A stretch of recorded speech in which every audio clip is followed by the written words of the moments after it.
ఉద్యమాలు పుట్టించడం సులభం, అంతం చేయడం కష్టం. ఆ పైన ఎదురయ్యే సవాళ్ళు మరింత కష్టం. అదే ఇప్పుడు ప్రధానమైనటువంటి సమస్య.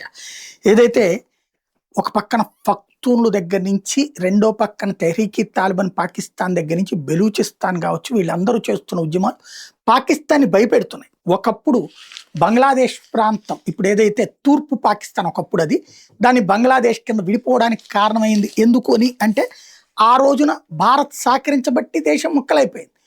ఇప్పుడు భారత్లో ఏదో ఒక అల్లకల్లోలం సృష్టించడానికి నిరంతరం పనిచేయడం, పుల్వామా, పఠాన్కోట్, లేకపోతే పహల్గామ్ లాంటి ఇన్సిడెంట్స్ చేసినప్పుడల్లా భారత్ రిట్రాట్ ఇచ్చింది.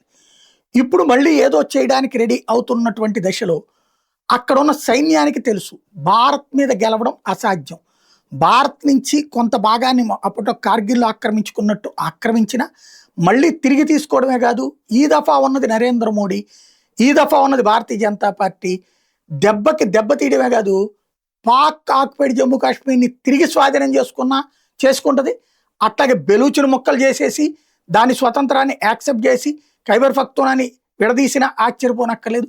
భారత్ మోడీని కవ్విస్తే, మోడీని రెచ్చగొడితే అవసరమైతే 5 ఏళ్ల యుద్ధానికైనా సిద్ధం. కానీ అక్కడ పాకిస్తాన్ మాత్రం ఈడ్చిపెడిదంతే 3 నెలల యుద్ధం చేయగలిగిన కెపాసిటీలో లేదు.